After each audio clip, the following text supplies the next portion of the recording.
special guest appearance from Mr. Winnie Lou Who. How you doing? Tell everyone what you've been reading.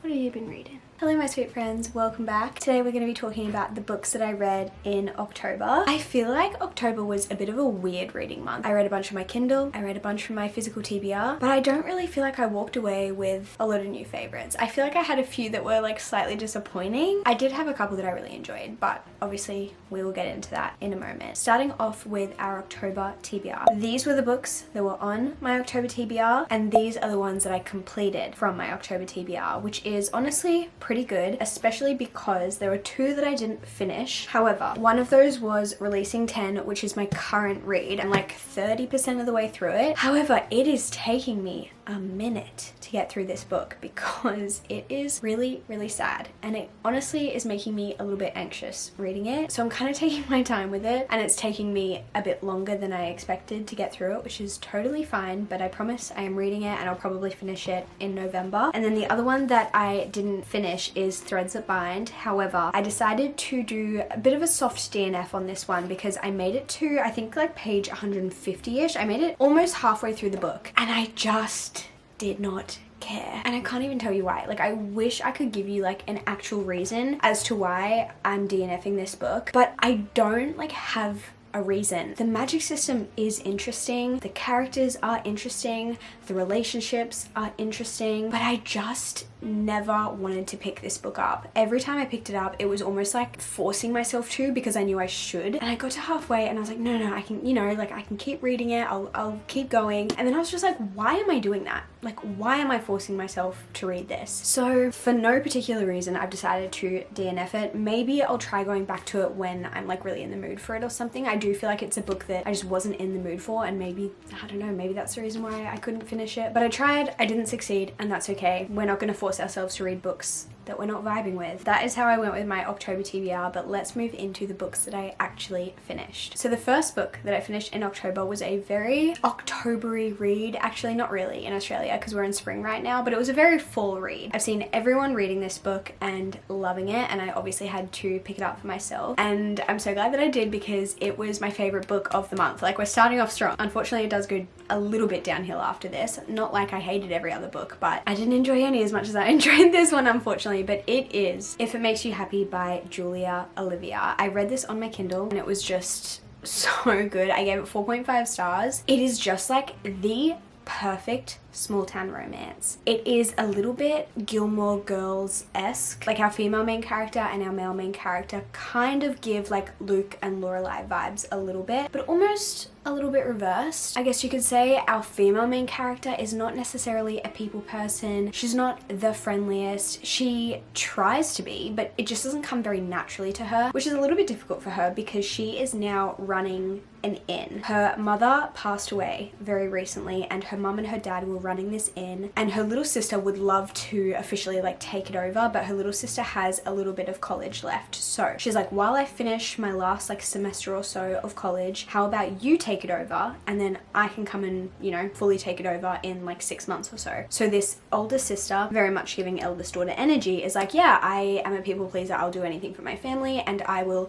take on this job that I don't really want, and I will move to this small town that I've never really been to, and I will take over this inn that was my parents' like passion project, and I will just learn how to run an inn with no training or experience or anything. And lo and behold, the next door neighbor is a very kind and sweet and attractive baker, and he runs like a bakery in town, but he also just like lives next door to this inn and to our female main characters. I think her name's Michelle, lives next to Michelle, and they just form this really beautiful friendship. He is also a single dad, he has 2 girls, and there's just like a really beautiful like found family dynamic, single parent trope, I guess you could say. But everything about this book was just done so well. Like, the small town was done so well. We see like fall festivals and Halloween and all of that sort of stuff, and so the vibes are just so perfect. I feel like the relationship progression was just really beautiful, and just like, I don't know, it just flowed so well, like from like strangers into this like reluctant, they didn't really want to be friends, but they kind of became friends, and then they really enjoyed being friends, and then they fell in love, and it was just really beautiful to watch. So everything about this book I think was just done so well. I wouldn't be surprised if upon a reread I'd give it 5 stars. Like, it was just so good. And if you haven't already read it, I really recommend it. If you just want a feel-good rom-com with depth, with a great small town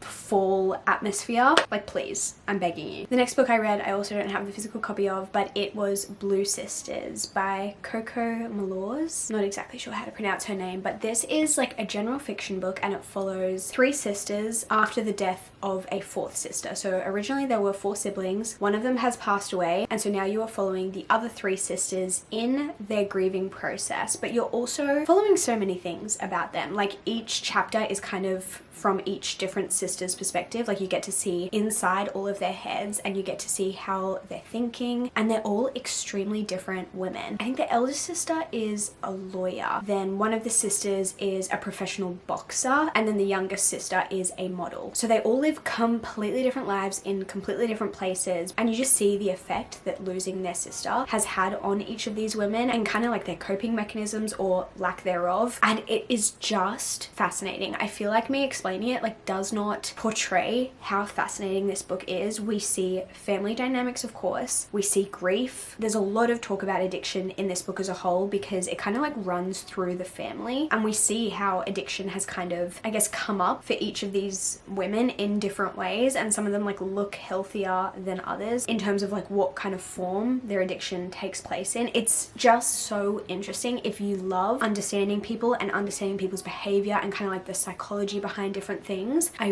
really recommend reading this book. And if you like reading about sibling dynamics, like, this is the book for you. It is very like messy and raw. Like, you see a lot of like bad decisions, you see a lot of like poor choices made by these characters. They're definitely not perfect, so they are frustrating at times, but I really enjoyed it. I gave it 4.25 stars. Yeah, I really liked this book. Then I picked up The Serpent and the Wolf by Rebecca Robinson. This is the first book in what will be a fantasy trilogy, and I thought this was really fun. I gave it 3.5 stars, so it was like good, it was fun, but it wasn't like my favorite ever. It's not one that I've honestly thought of since I finished it. But at the start of this book, we meet our female main character, and she is basically running away from an arranged marriage, but she has already been through like the wedding. So she is married, but she is now running away from this man that she was like forced to marry by her brother, because her dad passed away, and so all of the power has kind of gone to her brother, and her brother is like, I want to get rid of my sister, so he marries her off. And she's also a threat to him in certain like political ways, so he's like, yeah, I'm gonna marry her off and like ship her away and not have to deal with her anymore. But she runs away, and she runs to this like magical school, and she basically hides, takes on a secret identity so that she can learn how to use her powers that she has but has never been taught how to use. And then her husband shows up and he's like, where's my wife? So it was really fun. I feel like it was a very just like classic romantic-y kind of book, you know, very much like enemies to lovers kind of situation, but it was good. I don't know if I liked it enough to continue the trilogy. Like, maybe I'll continue it, maybe not, I don't know, I haven't decided yet. But it was good. I would recommend it. Then we have Close Protection. This is a YA like romance slash mystery. We're following our female main character who grows up in this really wealthy family. She lives with her dad. Her mum has passed away. She has just finished high school, and her dad runs this company, but there has been like a security breach within the company, and her dad is a bit worried and is like, I don't like that we had this like security breach. It doesn't feel good to me. I feel like there could be more kind of like bad things coming. So I am going to hire this extra security guard that is specifically assigned to my teenage daughter. And of course, eventually, as you can guess, it's a romance. There may or may not be feelings involved between this girl and her bodyguard. I really loved the setting of this book and kind of like the setup. I love reading about like really wealthy families and kind of like the issues that they're experiencing. Like, I feel like having the security breach within the father's company, like all of that, like her living in this beautiful huge mansion, like all of that was really interesting to me, and I love how it was set up. Apart from that, I didn't care too much for it. I gave it 3 stars. Like, I enjoyed it overall. It was obviously like good enough for me to finish it and enjoy it. It was a really like quick and easy read, to be honest, but again, it's not one that I think I'm gonna like think about a ton moving forward. There are a few things about it that I just really didn't love. Like, our female main character is 17 and then our male main character is in his 20s, early 20s, which just felt a bit not my favorite. Also, I think just a lot of things felt really unbelievable about this book, which like sometimes that doesn't bother me, but sometimes it does. Like, there were so many people breaking into their house throughout this book, and it's just like, hey, if you have this much security in your house, how are people continuing to break in this often? There was also one scene which really frustrated me where our female main character is talking to this guy who is so suspicious, like a side character. He is so suspicious. You can like tell from a million miles away that he is not good news. And he's just like, oh, so like where do they have cameras? And she was like, oh, they have one camera pointing this way and one camera pointing that way, and they have this bodyguard who mans this gate and he takes a break overnight and there's no one manning it overnight. And she's like giving him all this information. What? Why? For no reason. Like, he asked one question and she's just like, blah, blah, blah. Let me tell you every single piece of information about the security on our house, after their house has already been broken into a couple times. Like, why are we doing that? Why?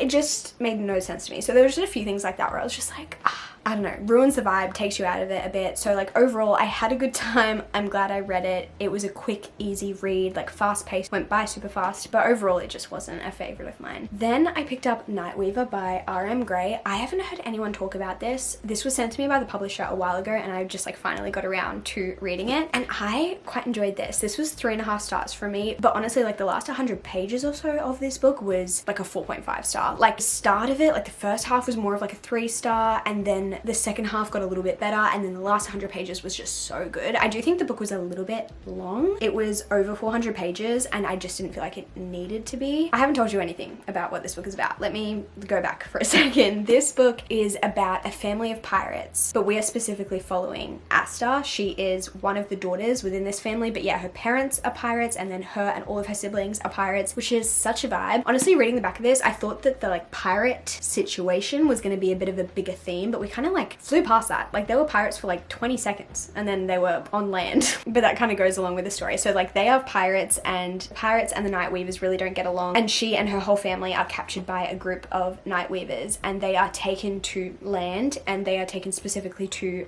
Bloodgrave Manor, I think it is. Yes, Bloodgrave Manor. So her family are taken there and they are basically made to be slaves. Like, each of her family members gets given a role. Like, some of them work in the kitchens, her sister is like a nanny. Like, they all have to work for the family that owns the manor. However, while she is there, there's like weird things happening, and she is also really out for revenge. She is seeking revenge for a specific reason, for a specific person. So we're kind of following her trying to like solve this mystery so that she can like go after the right person. But we're also seeing her like live at this manor with her family. And honestly, yeah, the last 100 pages were crazy. It was so good. This is also the first book in a series. I don't know how many books it's going to be, but the second book is coming out in November, I believe. So I need to like pre-order that or something, because I do feel like the weakness of this book was just how much time we spent setting things up. It is a bit of a complicated magic system, but that was kind of cool too, because it felt quite unique. I haven't like seen this world or this magic system before, because the Nightweavers like look like humans, but they have like elemental magic. So there's like different kind of powers they can have. And I feel like there's just so much of this world that we are yet to discover, but I really enjoyed parts of it. So I'm hoping now that we have set up the world and set up the characters, maybe that means that we can kind of like jump straight back into things, and the second book will just be like really fun the whole way through. Do you know what I mean? I don't know. I'll have to get back to you guys once I've read the second book, because I think I am going to read it. But I really liked this. If you want something a little bit different to just like your classic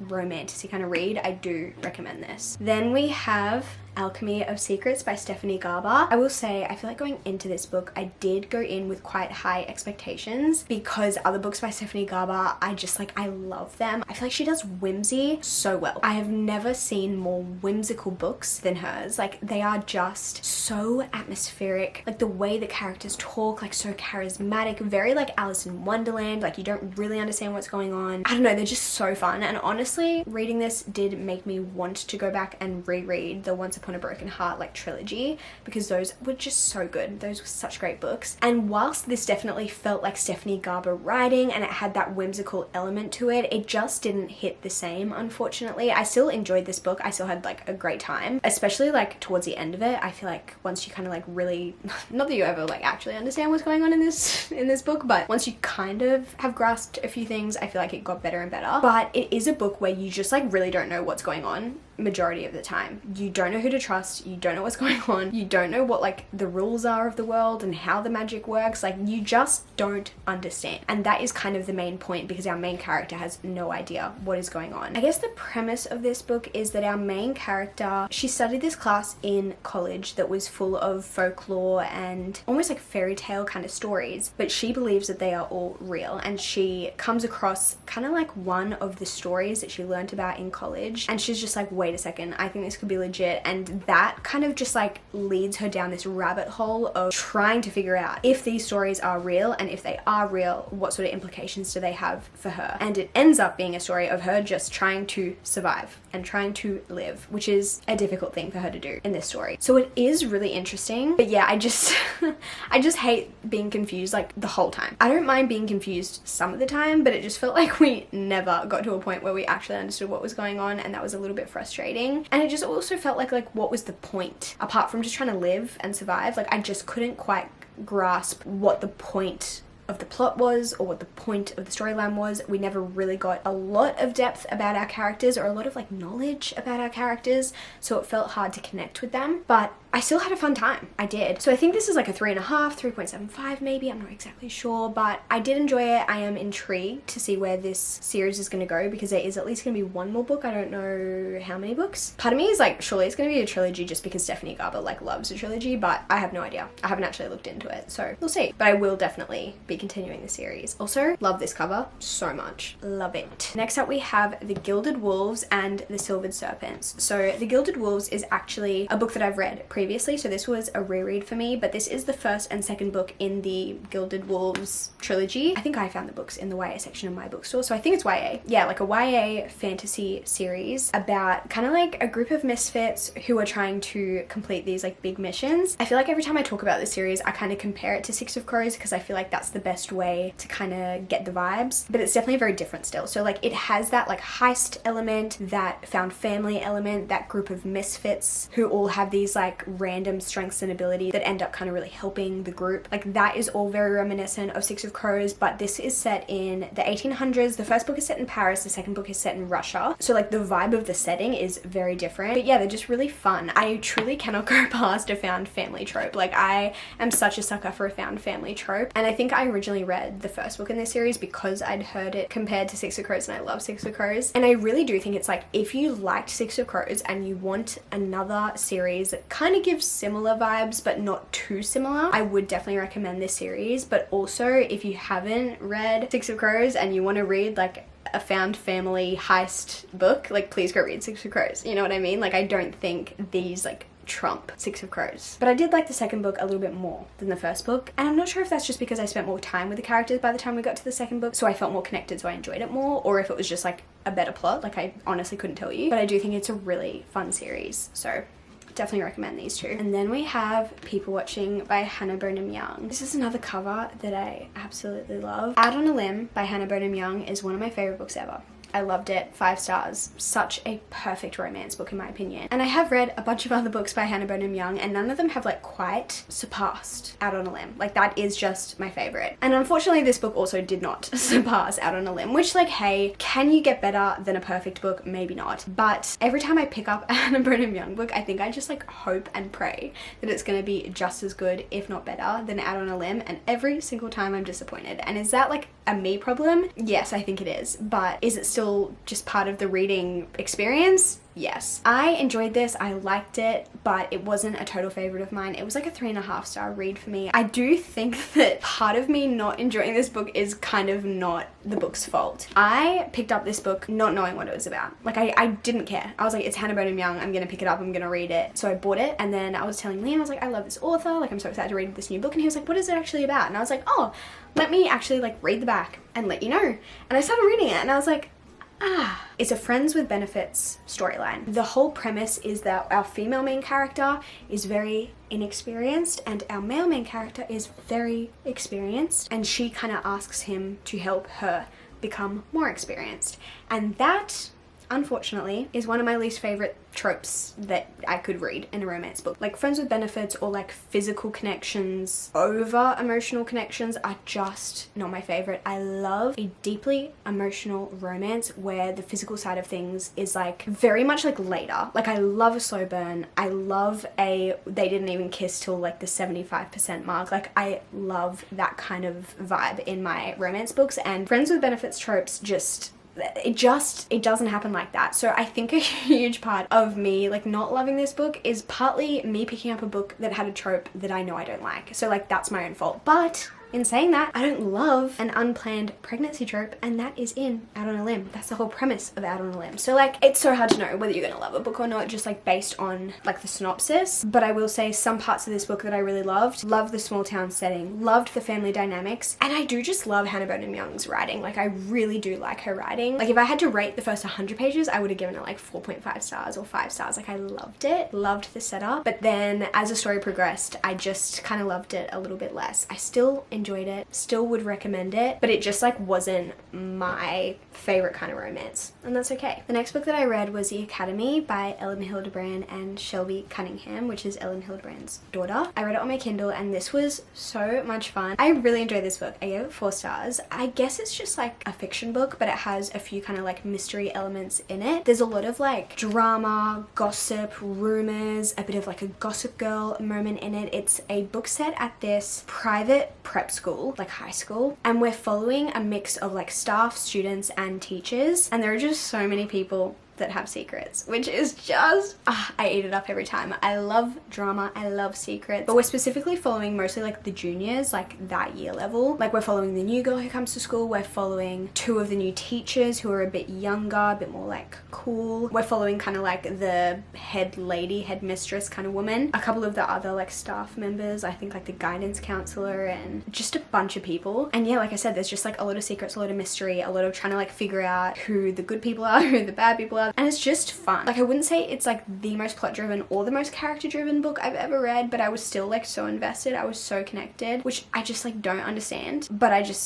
had a really great time. It definitely felt like an Ellen Hildebrand book to me, but just in like a totally new setting, which was fun because usually she writes books set on Nantucket. And this one is obviously set at this prep school. It has a very autumnal feel to it, even though we kind of go throughout the whole year. And it is the first book in a series. I don't know if it's just going to be a duology. In my head, it would make sense to just be a duology, but I am absolutely going to be reading the next book as soon as it comes out. Like I'm so sad. Like there are so many unanswered questions that I like need to know the answers for. And then on my Kindle I also read Anne of the Island, and this was just so good. I love the Anne of Green Gables series, guys. I am so obsessed. Like they are just the coziest reads to ever exist to me. So this is the 3rd book in the series, and I have been kind of slowly reading this series since about halfway through this year. I'm also like currently reading the 4th one now, and it has just been so special to watch Anne grow up. These are books where it's like nothing much happens apart from Anne just growing up and her making friends and her having interactions with like the townspeople in her small town and like going to college and then eventually graduating college and like all of these things. Yeah, you just like watch her grow up and just like the people she meets and the friends that she makes. But it's just so comforting to me. These are my before bed books. I always read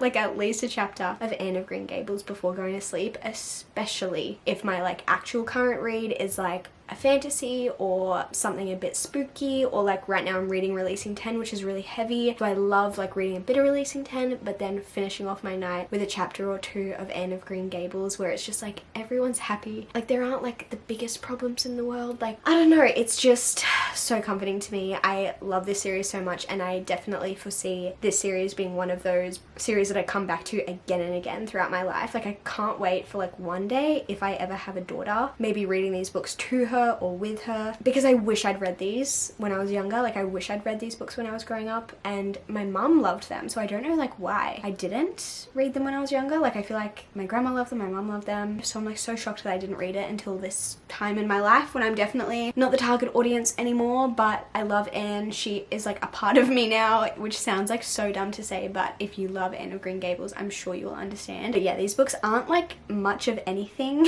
Like they don't really have a super strong plot or anything. They're not like the most interesting books in the world, but yes, they are such a comfort read to me. I feel like they feel similar to Little Women in my head, like these books. Like they're in the same category in my brain. But anyway, the last book that I have to talk about is another one that I read on my Kindle this month, and that is God Has a Name by John Mark Comer. Liam and I do like a little book club where we read a non-fiction book and we read like one chapter each week and we just like discuss it each week. So it takes us a while to get through books because we're only reading one chapter per week, but this is one of the ones that we did as our little book club, and I really enjoyed this. I really love John Mark Comer as an author, as like a non-fiction author, or a Christian non-fiction author specifically. If you are looking for a new non-fiction read, or like Christian living, or like just a Christian non-fiction book in general, I cannot recommend John Mark Comer enough. Like I love the way he writes. I feel like he is just such an incredible author to me. My favorite from him is Practicing the Way. I think this is like my third or fourth book by him, and I don't think I've loved any of them as much as I loved Practicing the Way. So that yeah, that's like my first recommendation from him if you are looking for a new Christian non-fiction book. But all of his books are really great, and a lot of them are on Spotify if you want to listen to it as an audiobook as well, so